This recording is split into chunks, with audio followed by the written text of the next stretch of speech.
if someone's anxious about something, what you do is and it's getting in their way, you take what they're anxious about and you define it, because that already delimits it, right? Because one of the problems with being anxious about something is you won't speak of it. It's like Voldemort. And then if you don't speak of it, it's way bigger than it should be. As soon as you start talking about it, you cut it down to size.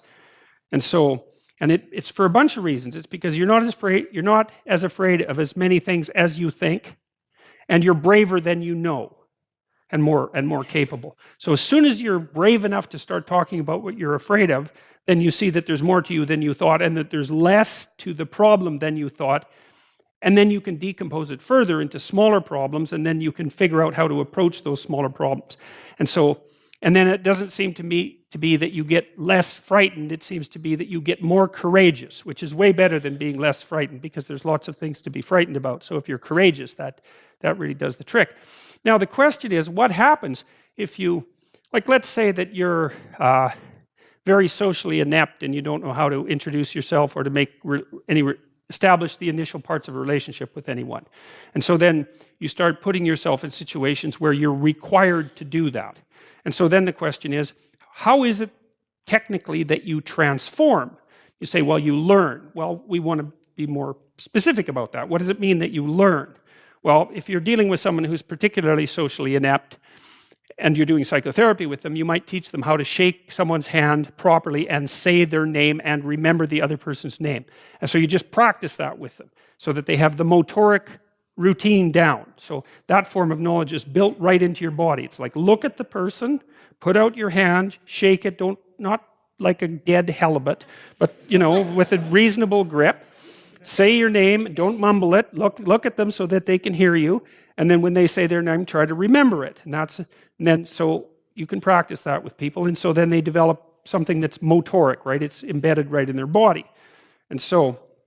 And then you can say to them, well, the other thing you can do is when you start a conversation is don't sit there thinking about what you're going to say next, because then you won't be paying attention to the person and you'll make a fool out of yourself, because you'll manifest non sequiturs, right? Because you'll get out of it's like if you're dancing and all you're paying attention to is where your feet are, then you're going to step on the other person all the time. So you want to pay attention to the other person, and then whatever automatized social knowledge you have will come to the forefront. So it's a good thing to know if you're socially anxious, right? If you're socially anxious, one of the things you should do is pay way more attention to the person you're talking to rather than less, and you should pay as little attention as possible to yourself.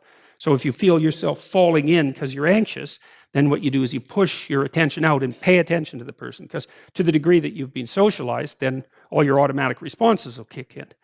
So, but anyway, so you go out into the social world and you learn to shake someone's hand, and you learn how to listen to them and ask them questions, because that's the next thing, because people love, you can't just ask them random questions, obviously, but if they start talking to you and you don't understand something about what they're saying, or maybe something they said is interesting and you ask them a question, they're pretty damn happy about that, because it means you're actually paying attention to them, and people actually love to be paid attention to because it hardly ever happens.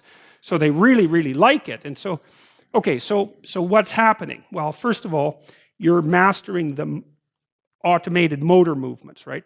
Where to point your eyes, where to put your hands, how to move your lips, like really embodied knowledge. It's a special kind of memory, and you're practicing that. And so that's building new skills for you. And then by listening to the person and watching yourself interact, you're also generating new abstract information that enables you to conceptualize the world in a different way. So if you go out and talk to 10 different people or 50 different people, then you get to listen to what those 50 people said, you get to watch how they express themselves, and you gather a corpus of knowledge that changes the way you perceive, that broadens you as a social agent. Okay, so that's two forms of knowledge. But then there's a third one, which is really interesting, which is that, you have a lot of biological potential. And it's hard to know what potential is, but part of it is that you're capable of generating proteins that you haven't been generating. So you should get right on that, by the way. So, but the way that works in part is that if you put yourself in a radically new situation, then your brain, that there are genetic switches that turn on because of the demands of the new situation that code for new proteins. So it's as if you have latent software, that would be one way of thinking about it, that will only be turned on if you go into the situation where that's necessary. And so then you might think, well, if that's the case, how much of you could be turned on if you went a whole bunch of different places? And that's a that's a profound question, because one of the deep answers to how you should get your life together is you should go a very large number of places and turn yourself on. And I want to walk through that a little bit, because there's a very rich symbolic world that expresses that. So now, the idea about having a coat of many colors would be that the person who is the appropriate leader, because remember, or the proper person, which would be the same thing. One of the things that these old stories are trying to express and to figure out is, how is it that you should act, which is the same as what constitutes the ideal. Those are the same question. And the hint here with Joseph is, well, you should wear a coat of many colors, which means that you should be able to go have a drink in the pub with the guys who are, drywalling your house, and you should be able to have a sophisticated conversation with someone who's more educated in an abstract way, and that maybe you should be equally comfortable in both situations, right? Because you might think, well, there's more. One of the indications that there's more to you is that you can be put more places and function properly. And that would be a good thing to aim at, because here's the other issue, is that you know perfectly well that the fundamental tragedies of life and your exposure to malevolence in the course of that life, so those being the worst things, there's not a lot you can do to alter that fundamentally, because they're conditions of existence. You're going to be subject to your vulnerability, and you're going to be subject to malevolence. That's that. And you can't hide from it, because it actually makes it worse. So you're stuck with it. So then the question is, well, what are your options? And one option is to curse the structure of being for being malevolent and tragic, and fair enough. Another is to make yourself so damn differentiated and dynamic and able that you're more than a match for that. Now, that's not an easy thing, but doesn't matter, because, like, what's the alternative? There's no good alternative, and that's also worth knowing. So, you see these ideas expressed in the strangest places, and so we've talked a little bit, I think, in this series about Pinocchio, but if we haven't, it doesn't matter. You see, there's Jiminy Cricket at the opening of the Pinocchio movie, pointing to a star, which is roughly the nativity star for all intents and purposes, and it's a symbolic indicator of something diamond-like and pure, right? Glimmering in the darkness, that's transcendent and above the horizon, upon which to fix your eyes.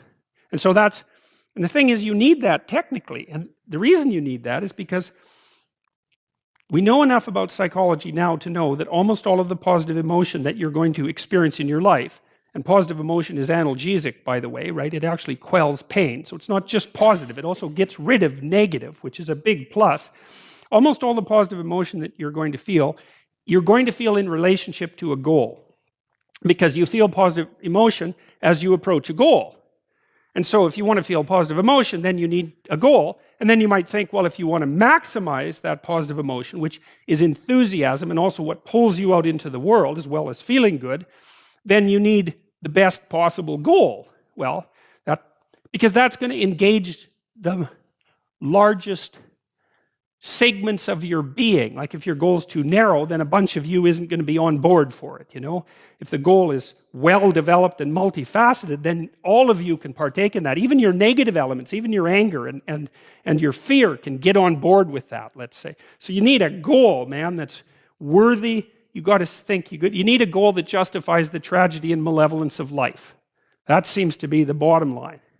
Now, maybe you think, well, there's no goal that can do that. It's like, well, there are still better and worse goals. So, and I'm not convinced that there are no goals that can do that. I think that's an open question. You'd never know that until you pursued the proper goal long enough to find out who you would be as a consequence of pursuing it. So that's also your destiny or your existential voyage, right? It's also not something that anyone else can do for you. Someone can say, get your act together, for Christ's sake, and get at it. That'll make the world unfold best for you, but there's no way you can know that without doing it. So, and unless you think you've done a particularly stellar job of that, then you have no reason to doubt its potential validity.